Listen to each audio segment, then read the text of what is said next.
When I stepped into the kitchen, my heart began to race. A cold dread settled over me as I saw my husband standing by the counter, preparing a banana smoothie. The look in his eyes, calculated, almost sinister, sent a chill down my spine. His lips curled into a mysterious smile the moment he noticed me, and I froze. That smile wasn't comforting. It was a warning. A week ago, he had done the same thing, setting off a chain of events I could barely endure. Since then, it had become his ritual. Every night before coming to me in bed, he drank that smoothie, a concoction he claimed gave him the strength of 5 men. And it wasn't just words. I had felt the effects firsthand. The nights were unbearable, leaving me physically and emotionally drained, but he seemed utterly indifferent to my suffering. As I lingered at the doorway trying to summon the courage to turn and run, he gestured for me to come closer. His eyes bore into me, expectant and unyielding. I shook my head, hoping he'd let it slide, but his expression darkened instantly. Reluctantly, I stepped forward, my heart pounding. I glanced around, searching for an escape, but there was none. Our marriage was still new, just 2 weeks old, and I was already learning the hard way that my husband was unpredictable. His lack of boundaries unsettled me. Whether we were alone or surrounded by people, he had no shame, often behaving in ways that left me mortified. Yet he seemed oblivious to my discomfort. It was as if shame was a concept foreign to him. As I approached, he grabbed my arm and yanked me forward with such force that I lost my balance. My hand hit the pitcher he'd been holding, and it crashed to the floor, shattering on impact. For a moment, he froze, his mouth agape as he stared at the spilled smoothie pooling at his feet. Inside, I felt a flicker of relief. The thought of enduring another night after he drank that damn smoothie had filled me with dread. Now, with the drink ruined, I felt an unexpected sense of triumph. But I kept my joy hidden, forcing my expression into one of contrition. His face, however, told a different story. His disappointment was palpable, and his eyes were fixed on the mess as though mourning a lost treasure. I stole a glance outside.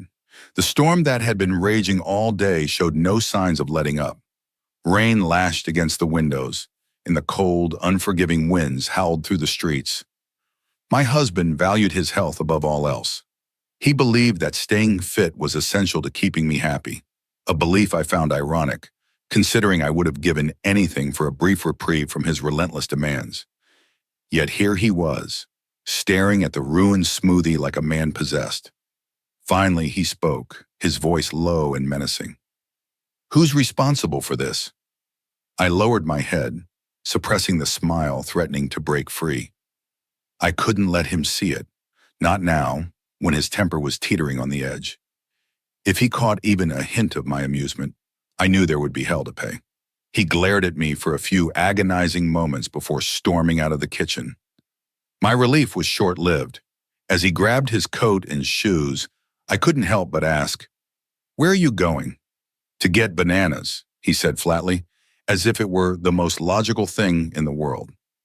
"We're out." My eyes widened in disbelief. The storm outside was ferocious, the kind of weather no sane person would venture into unless absolutely necessary, and yet he was willing to brave it for a bunch of bananas? It was madness. "You can't go out in this weather," I protested. "It's dangerous." He didn't even pause to acknowledge me. Moments later, the door slammed shut, leaving me alone in the echoing silence of our home. For a brief moment, I felt relief. But that relief was quickly overshadowed by unease. His obsession with the smoothie wasn't just peculiar, it was terrifying. The rain pounded harder against the windows as I stood there, trying to process what had just happened. This wasn't normal. None of this was. And as much as I tried to convince myself otherwise, the truth was becoming increasingly clear. I didn't just fear the storm outside, I feared the storm brewing within my own home. The storm outside continued its relentless assault, with icy rain battering the windows and a bone-chilling wind howling through the cracks. Yet Arsalan had gone out in such weather, for bananas. As absurd as it was, the thought left me with a sinking feeling. My unease wasn't about his health or safety, it was the knowledge of what would follow. The bananas weren't for a snack, They were for his nightly ritual, a ritual that left me exhausted and yearning for an escape. I sank into a chair, my head falling into my hands. What was I supposed to do? Every night since our wedding had been the same. 2 weeks had passed and I hadn't experienced a single moment of restful sleep. The days were no better, with household chores demanding all my energy. My body and mind screamed for a reprieve, but Arsalan's relentless demands left no room for my needs. I was lost in thought when my sister-in-law walked in, her bright demeanor grating against my misery. "Why do you look so worried?" she asked cheerfully. "You've only just gotten married. You should be happy." I glanced at her, unable to muster a response. How could I explain that I hadn't had a peaceful moment since my wedding, that my nights were filled with unbearable strain, and my days offered no solace? These were thoughts I kept locked inside, far too personal to share. I forced a weak smile as she sat beside me, chattering about trivial things. But my mind wasn't on her. It was on Arsalan, his obsession with that smoothie, his disregard for my exhaustion, and the toll it was taking on me. Not long after, the front door burst open and Arsalan entered. He was drenched, his clothes plastered to his skin from the torrential rain. He looked worse for wear, and my sister-in-law immediately questioned him. "Why would you go out in weather like this?" she scolded. "You're soaked to the bone." He held up a plastic bag, triumphant despite his bedraggled appearance. "We were out of bananas," he said simply, as though that justified risking his health. My sister-in-law burst into laughter, shaking her head in disbelief. "Seriously? Bananas? You risked your life for bananas?" Her teasing turned playful as she added, "Don't tell me Bobby asked for them." Her words made me freeze. I lowered my head, letting my hair fall over my face to hide my reaction. If only she knew how far I was from making such a request. The very idea was absurd, especially today, when exhaustion weighed heavily on my entire being. All I wanted was to sleep, but knowing Arsalan, that simple wish would remain unfulfilled. Arsalan ignored her teasing, turning his attention to me. "Make my smoothie," he ordered. "I'll take care of the rest." I nodded mechanically, forcing my body to comply despite my inner turmoil. As he left the house again, I couldn't help but wonder what he was up to now. His erratic behavior was becoming increasingly difficult to understand. I dialed his number after some time, but it went straight to voicemail. My unease grew as the minutes stretched into an hour. When he finally returned, he wasn't alone. Walking beside him was his aunt, whom I hadn't seen before. "She's new to the city," he explained. "She hasn't had a chance to visit, so I brought her along to meet you and spend some time with us." I greeted her politely, suppressing my exhaustion as best I could. After a brief conversation, I excused myself to the kitchen to prepare tea. Arsalan followed me, offering to help. As he moved around with surprising energy, I couldn't help but observe him. At 55, Arsalan didn't look his age. His movements were fluid, his strength undeniable, and his demeanor exuded vitality. It was one of the reasons I had been drawn to him initially, but now that same energy felt like a curse, a reminder of the constant demands he placed on me. One thing that puzzled me was how no one in the family referred to him as brother. Even his siblings called him by name. A subtle yet strange detail I hadn't paid much attention to before. It added to the enigma that was Arsalan. He caught me staring and smirked. "Don't look at me like that," he said, his tone teasing, yet commanding. "Save those sweet looks for tonight. I'll need them." Leaning closer, his voice dropped to a whisper. "And don't try to make excuses this time. I won't hear any complaints about being tired or unwell." His words sent a shiver down my spine, their meaning unmistakable. Before I could respond, he left the kitchen, leaving me to grapple with my own emotions. I leaned against the counter, my breathing heavy as dread began to settle in once more. The mere thought of the night ahead was enough to make my stomach churn. How much longer could I endure this? As the hours crept closer to night, I found myself praying silently, hoping against hope that somehow tonight would be different, that I'd be spared. But deep down, I knew better. No prayer or plea could rewrite what fate had already scripted. What was destined to happen would happen, no matter how desperately I wished otherwise. It was around 7 in the evening when my mother-in-law's voice broke my train of thought. "Go set the table for dinner," she said casually. Her words sent a chill through me. Dinner being served early only meant one thing: an early retreat to the bedroom. And an early retreat to the bedroom meant my thoughts stopped abruptly, my stomach knotting with dread. I lowered my head into my hands, trying to steady my breathing, but my fear must have shown on my face. "What's wrong, dear?" my mother-in-law asked, her tone filled with concern. "Is your head hurting?" Startled, I quickly shook my head. No, I'm fine," I said, forcing a smile to hide the turmoil inside. I chastised myself silently. How could I be so careless? First my sister-in-law earlier in the day, and now my mother-in-law. Both had noticed my distress. I had to be better at concealing my emotions. No one could know the truth. During dinner, my husband's eyes never left me. His gaze was tender, loving even, but it made swallowing every bite an ordeal. 2 weeks of marriage, and I still couldn't adjust to the way his presence consumed me. Every evening brought a fresh wave of fear, and every night I was left more drained than the last.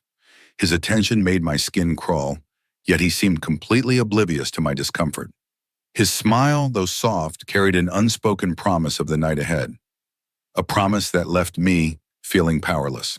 When my marriage was first proposed, I had vehemently refused. The thought of marrying a man 30 years older than me, simply because he was wealthy, was repulsive. A lifetime with someone for their money? What about my other needs? I had argued. A woman's biggest need is the respect and care her husband provides. Can a man of 55 truly fulfill that? But my protests had fallen on deaf ears, and when I finally married Arsalan, I realized how naive I had been. Respect and care weren't the issue. The issue was his overwhelming presence and the way he took control of every aspect of my life, especially at night. The first time he drank that smoothie, I had laughed it off. "This won't do anything," I had teased, dismissing it as a gimmick. But I stopped laughing when I saw its effects. Arsalan didn't need the smoothie to be powerful, but with it, he became unstoppable. That night, I had begged him for mercy, but my pleas only seemed to spur him on. Just yesterday, I had confided in a friend about my struggles. She had mocked me at first. "Your life must be so dull," she had said. "A 55-year-old man? He probably can't even meet your needs." Her words had stung, and I had lashed out, telling her everything. By the time I finished, her mouth hung open in shock. "You're joking," she said, disbelief written all over her face. "I'm not," I replied firmly. "Not a single word of this is a lie." For a moment, she was speechless. Then, almost breathless, she asked, "What's in that smoothie? You have to tell me." I had laughed at her sudden curiosity, realizing that the problem she was accusing my husband of was actually her own. Smiling, I wrote down the recipe and handed it to her. The next day, she called me in a panic. "I made a huge mistake," she confessed. "I gave it to my husband, and now I don't know how to handle him." It worked too well. Her admission had made me laugh. But now, as the night dragged on, I couldn't find any humor in my own situation. The hours ticked by, and my anxiety grew with each passing moment. At 10 p.m., the family was still gathered in the living room, chatting and laughing. Arsalan's aunt was staying with us, and my mother-in-law had insisted on giving her extra attention. Secretly, I was grateful for the delay. Every minute spent in the company of others was a minute spared from the inevitable. Another hour passed before Arsalan's aunt finally announced she was tired. "We'll continue tomorrow," she said, bringing the gathering to an end. Her words sent a fresh wave of panic through me. I glanced at Arsalan, who was already looking at me, his smile tinged with a knowing anticipation. I retreated to our bedroom, only to be greeted by a sight that made my heart sink further. The room was meticulously decorated, rose petals scattered across the bed, candles flickering softly, their warm light dancing on the walls. The air was heavy with the scent of flowers and something else: expectation. I stood frozen, unable to process how he had managed to prepare all of this without my noticing.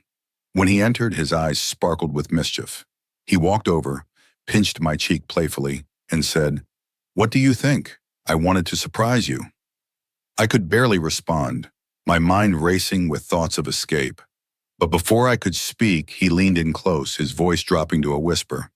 "And tonight," he said, his tone both tender and commanding. "No excuses. No, I'm tired or I don't feel well. Tonight is ours." He walked out of the room, leaving me trembling. I clutched the edge of the dresser, my breaths coming in shallow gasps. The night loomed over me, a dark promise I couldn't avoid. The dim glow of the evening filled the room as I sat on the edge of the bed, trying to calm the storm raging inside me. Arsalan, my husband, had prepared yet another glass of his infamous smoothie, the concoction that had become his nightly obsession. He had asked me to fetch it from the kitchen, but exhaustion held me back.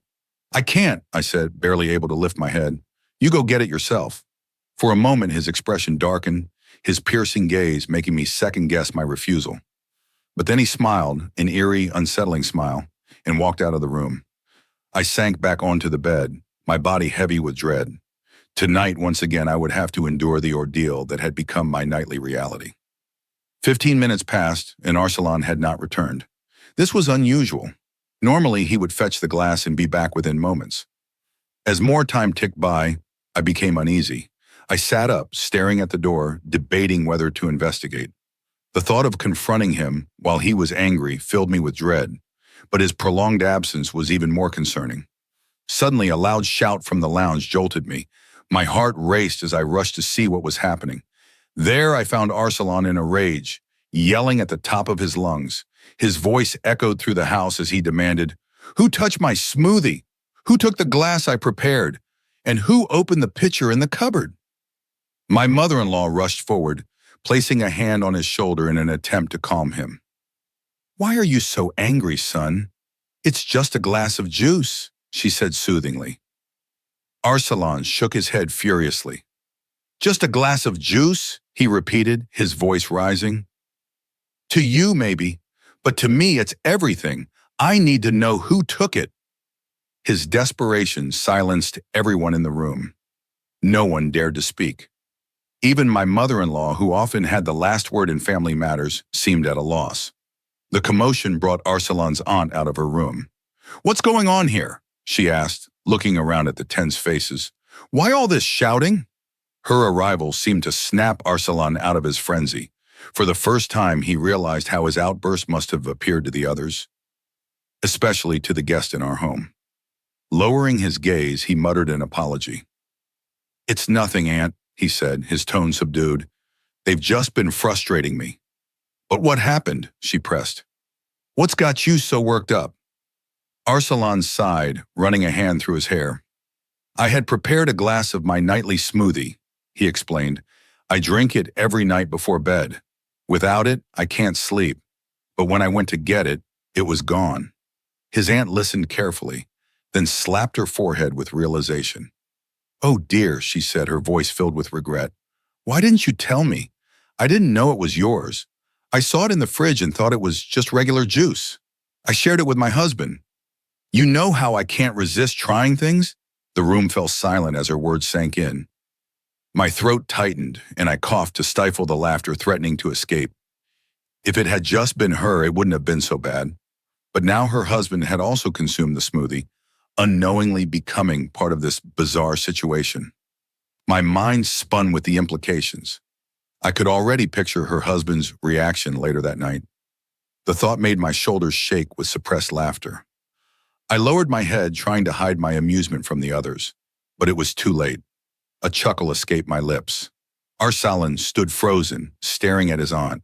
Then, after a moment, he sighed heavily. "It's fine, Aunt," he said, his tone resigned. "Just be careful tonight." His words pushed me over the edge. Unable to contain myself, I burst into laughter. The sound filled the room, drawing puzzled looks from everyone around me. "What's so funny?" my mother-in-law asked, frowning. "What are you hiding?" "I'm sorry," I managed between laughs, wiping tears from my eyes. "It's nothing. Just nothing." I excused myself quickly and retreated to the bedroom, leaving the others to their confusion.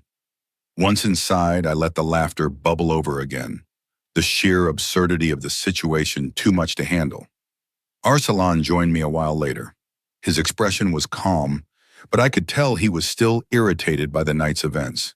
He closed the door behind him and sat on the edge of the bed, his energy undiminished despite missing his smoothie. "You don't need the juice," I teased, unable to resist. "You're already stronger than 3 or 4 men put together." He smirked, leaning closer. "That may be true," he said, his voice dropping to a whisper, "but you still have to keep up." The weight of his words settled over me, and the laughter from earlier faded into the background. Once again, I was reminded that, juice or not, Arsalan was an unstoppable force in my life, one I wasn't sure I could keep up with. As I was preparing lunch, my phone rang. It was my mother calling to tell me that my brother, who had been working in Saudi Arabia, was finally coming home after 4 years. She asked me to visit and join the family for the celebration. Excited, I relayed the news to Arsalan, expecting him to share in my enthusiasm. Instead, he smirked and said, "Tell your sisters to have bananas and chickpeas ready. Only then will I agree to bring you." His teasing tone made me laugh. My sister, who was on the phone with me, overheard and asked, "What's this about bananas and chickpeas?" Still laughing, I reassured her, "Don't worry, I'll explain it all when I see you. But trust me, once you know, you'll swear never to bring it up again." Her curiosity was relentless, and I could tell she wouldn't let it go easily. Recently married herself, she was desperate for insights into married life. That gave me an idea. I decided I would share the smoothie recipe with the women in my family the next day. If it could help resolve any frustrations they had with their husbands, why not? When I mentioned my plan to Arsalan, he laughed heartily. "They'll curse you for it later," he said. "Just wait." "I don't care," I replied with a grin. "I'm telling them." Later that evening, we arrived at my parents' house where my mother greeted us warmly. The house was buzzing with energy, and everyone was preparing for the big family dinner to celebrate my brother's return. The work kept me busy, and by nightfall, I was utterly exhausted. Even so, Arsalan's watchful eyes never left me. I knew exactly what he was thinking, and for once, I didn't want to deny him. When we finally retired to our room, Arsalan took my hand, his touch reassuring. "Don't worry," he said. "Tonight is the last night. After this, my 15-day course will be complete, and I'll finally be cured." His words brought clarity to the situation. For weeks, Arsalan had been drinking the smoothie, a herbal remedy prescribed by a traditional healer to treat a condition that had left him temporarily infertile. The mixture was meant to restore his vitality, and from what I could tell, it was working. A month later, my suspicions were confirmed.